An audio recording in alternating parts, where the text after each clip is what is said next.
Background: early viral clearance among COVID-19 patients when gargling with povidone iodine. Povidone iodine, PVPI, mouth gargle/nasal spray may be the simplest and cost-effective therapeutic antidote for COVID-19 frontier. PVPI gargle, nasal spray, an eye drop in case of accidental exposure is well tolerated, easy use and has 2 to 3 hours contamination protection properties. So, uses gargle and nasal spray every 3 hours, which will cover the total protection and reduced social contamination. Also intranasal povidone iodine, a 15-second treatment with an experimental povidone iodine nasal antiseptic solution appears to inactivate SARS-CoV-2, according to an industry-supported, in vitro study in JAMA OtolaryngologyHead and Neck Surgery. The effect was seen with povidone iodine concentrations as low as 0.5%. The researchers caution that skin formulations could be toxic if administered intranasally and that the antiseptic should not be used in pregnant women, patients with thyroid disease, or those undergoing radioactive iodine therapy. They conclude, transnasal viral inactivation may not only prevent person-to-person spread of SARS-CoV-2, but may also diminish the severity of disease in patients by limiting spread and decreasing viral load delivered to the lungs. Povidone iodine nasal irrigation may be beneficial for the population at large as an adjunct to mask usage as a means of virus mitigation. Randomized trials are underway. Gargling had been reported to have significant roles in the prevention and treatment of respiratory tract infections. The purpose of this study was to assess the ability of regular gargling to eliminate SARS-CoV-2 in the oropharynx and nasopharynx. Methodology: this pilot, open-labeled, randomized, parallel study compared the effect of 30 seconds, 3 times/day gargling using 1% povidone iodine, PVPI, essential oils and tap water on SARS-CoV-2 viral clearance among COVID-19 patients in a tertiary hospital in Kuala Lumpur. Progress was monitored by day 4,6 and 12 PCR, CT value, gargling and symptoms diary as well as clinical observations. Results: 5 confirmed stage 1 COVID-19 patients were recruited for each arm. The age range was from 22 to 56 years old. The majority were males. 2 respondents had comorbidities, which were asthma and obesity. Viral clearance was achieved at day 6 in 100%, for 1% PVPI. Analysis of 1% PVPI group versus control group showed significant p-value for comparison of PCR results on day 4, day 6, and day 12. Conclusions: this preliminary study showed that gargling with 1% PVPI show great potential to be part of the treatment and management of stage 1 COVID-19. Larger studies are required to ascertain the benefit of gargling for different stages of COVID-19 patients. This study was registered in clinicaltrial.gov, NCT 04410159. Ho et al. Recently demonstrated that SARS-CoV-2 initially infects ciliary cells of the nasal mucosa and that this may represent the dominant initial site for infection. The virus then spreads via the nasal oropharyngeal axis to the lungs through microaspiration, leading to the damaging respiratory infections seen in COVID-19.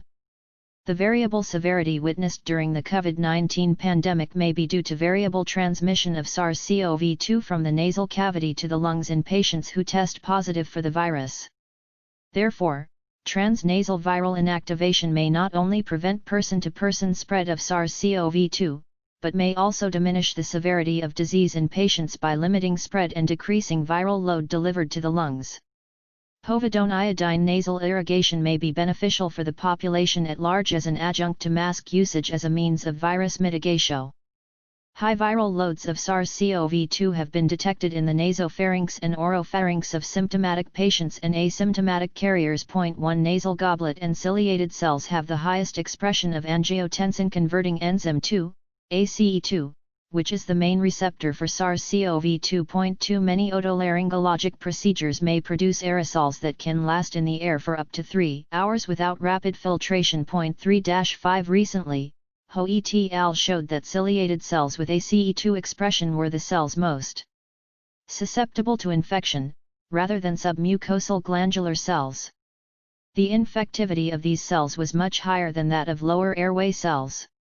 This study highlighted a virus transmission pathway that involves infection of ciliated cells of the upper airway within the nose as the dominant site of infection, followed by subsequent aspiration and seeding of the lungs.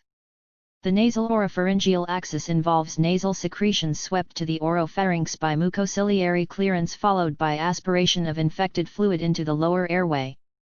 It is hypothesized that this upper-lower airway route may explain the observed differences between detection, persistence of viral load, and transmission dynamics seen between previous SARS-CoV outbreaks and the current COVID-19 pandemic. It is thought that this process may also play a role in the variable expression of clinical severity. 7 of note, a recent WORK8 on the transmission dynamics for influenza A also provides an example of this nasal oropharyngeal axis with subsequent seeding of the lungs leading to respiratory disease. Transmission reduction in the otolaryngology community has mainly focused on the use of physical barriers and personal protective equipment. Masks have become a standard form of personal protective equipment almost universally adopted in the healthcare setting for the protection of patients, staff, and healthcare professionals. Nasal decontaminants have been advocated to sterilize the nasal cavity in patients and healthcare workers to mitigate transmission. Multiple protocols have come forth recommending intranasal use of povidone iodine, PVPI, in patients and healthcare workers. Povidone iodine was selected given its proven in vitro efficacy against SARS-CoV and Middle East respiratory syndrome at concentrations as low as 0.23%. In vitro efficacy of an oral PVPI antiseptic solution was recently demonstrated specifically against SARS-CoV-2 at concentrations as low as 0.5% for contact times as short as 15 seconds. We aim to investigate the in vitro efficacy of an intranasal preparation of PVPI against SARS-CoV-2 at various concentrations and contact times to inform its use by the otolaryngology community in the clinic and operating room setting for viral transmission mitigation. This study demonstrates that a contact time of 15 seconds is sufficient for viral inactivation.